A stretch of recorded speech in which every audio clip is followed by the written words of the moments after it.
रात भर होटल में रुकने के बाद हम लोग अगली सुबह निकल पड़े कामदगिरी पहाड़ी की परिक्रमा करने। धार्मिक रूप से इस पहाड़ी का विशेष महत्व है। जंगल से घिरे इस पर्वत के चारों ओर 5 किलोमीटर की परिक्रमा के दौरान आपको बहुत सारे मंदिर, तरह तरह के लोग और एक अन्य तरह के धार्मिक समाज को देखने का, उसे महसूस करने का अवसर प्राप्त होता है।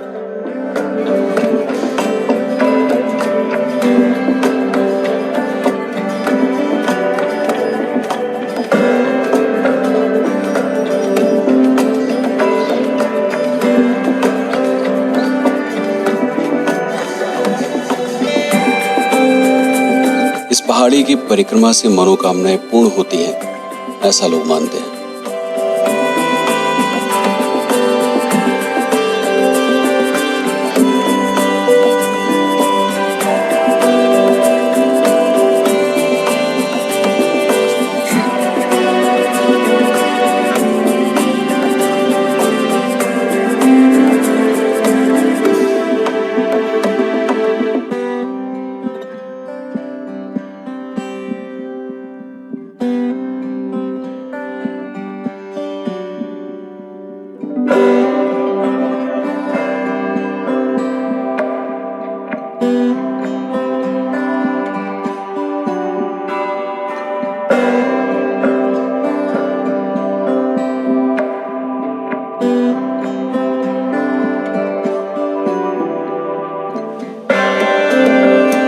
कामदगिरी पर्वत की परिक्रमा के दौरान लक्ष्मण पहाड़ी की तरफ जाने के लिए ऊंची सीढ़ियों की कतारें नजर आती हैं, जिसे देखकर मन में आता है कि दौड़ते हुए जल्दी से चढ़कर ऊपर पहुंच जाएं। और फिर देखें वहां पर क्या है।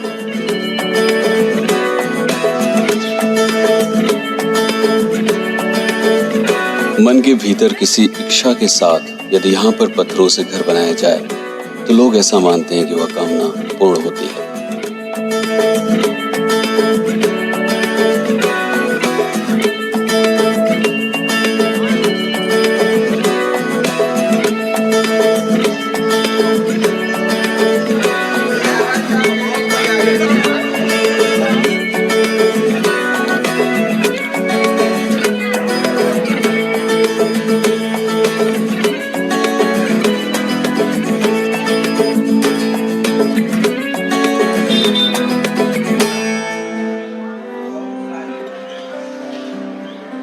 कामदगिरी पहाड़ी से लगभग 4 किलोमीटर की दूरी पर स्थित है तुलसी घाट।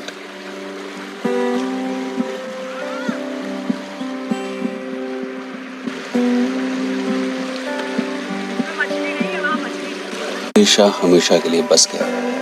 कहते हैं इसी घाट पर तुलसीदास जी भगवान श्री राम को तिलक करने के लिए चंदन घिसा करते थे।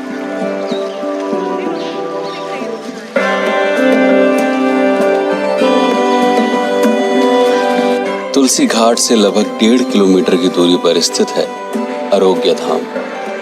अगर आप चित्रकूट आते हैं तो विश्राम करने के लिए यहाँ पर पंचवटी रेस्टोरेंट का चुनाव कर सकते हैं, क्योंकि सुबह उठकर इस सुंदर घाट पर नहाने का अनुभव शायद जीवन भर आपको चित्रकूट आने के लिए बाध्य कर देगा।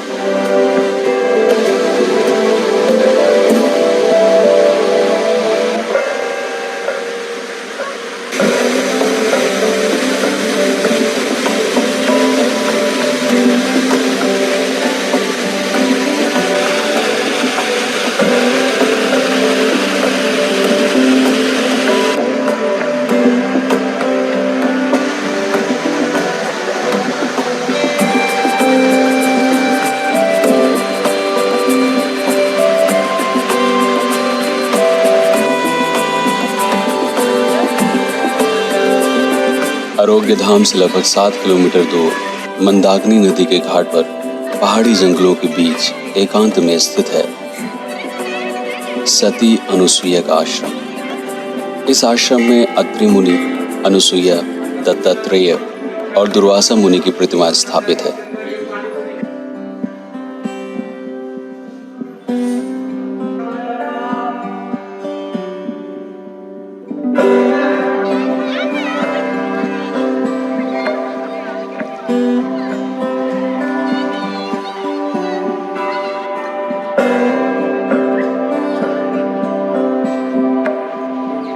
सती अनुसुईया से लगभग 10 किलोमीटर की दूरी पर चित्रकूट का एक अन्य आकर्षण है गुप्त गोदावरी।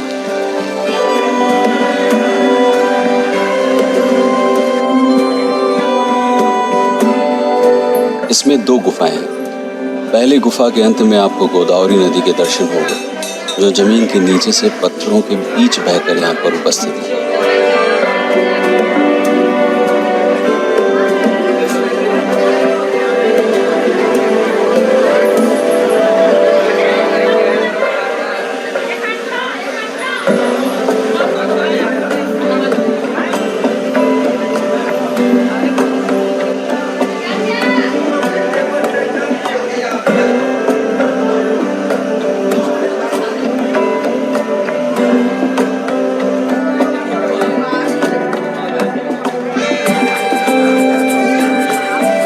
दूसरी गुफा में हर वक्त पानी भरा रहता है। ऐसा माना जाता है कि बरसात के समय भगवान राम, लक्ष्मण और सीता इसी गुफा में वास करते थे।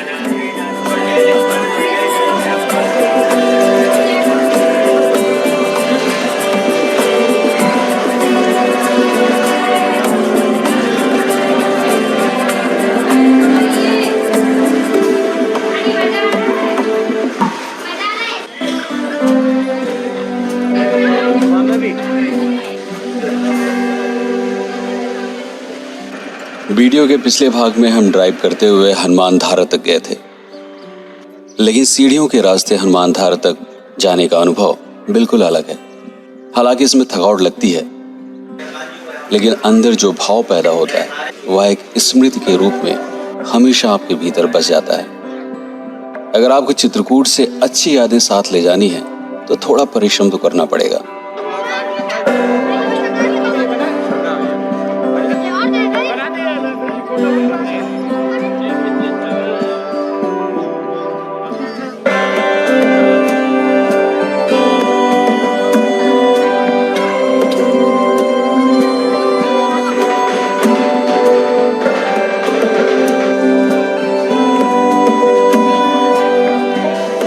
यहाँ पर हनुमान जी की विशाल मूर्ति है, जिस पर पानी हमेशा गिरता रहता है, जो नीचे एक कुंड में एकत्रित हो जाता है। मान्यता है कि यह कुंड भगवान श्री राम ने लंका दहन के उपरांत हनुमान जी के विश्राम के लिए बनवाया था।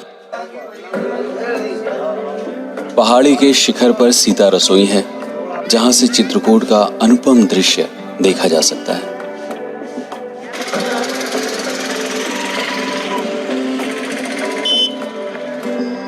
सबसे व्यस्त और सुंदर नौकाओं से व्यवस्थित चित्रकूट का केंद्र है रामघाट।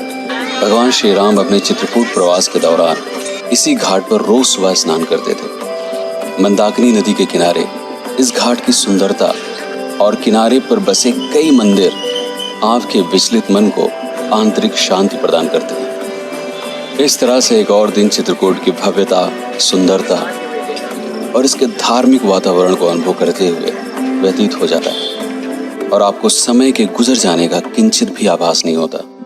चित्रकूट के इस सम्मोहक वातावरण में गुजारे कई घंटों की स्मृतियां साथ लेकर हम लौट पड़े वापस घर की ओर। मुझे हमेशा नए रास्तों से भ्रमण करना अच्छा लगता है, तो इस बार हम चित्रकूट से राजापुर होते हुए प्रतापगढ़ लौटने के लिए निकल पड़े। रास्ते की कुछ झलकियां मैं आप लोगों के साथ जरूर शेयर करना चाहूंगा। इस वीडियो को बनाने में जो परिश्रम लगा है वह चित्रकूट में प्राप्त हुए अनुभव के आगे शून्य है। मैं आप लोगों के लिए तब तक वीडियो बनाता रहूंगा जब तक मैं जीवित हूँ। बस आप मेरा साथ मत छोड़िएगा। जो नए लोग हैं वह चैनल को सब्सक्राइब कर लें। अगर वीडियो आपको पसंद आया तो लाइक करने में कोई हर्ज नहीं है। अगर यह अनुभव आप दूसरों के साथ बांटना चाहते हैं तो इस वीडियो को शेयर भी कर सकते हैं। कमेंट में कुछ ऐसा लिख दीजिए जिसको पढ़ने के बाद मैं फिर से कुछ नया रचने की कोशिश में जुट जाऊं। धन्यवाद।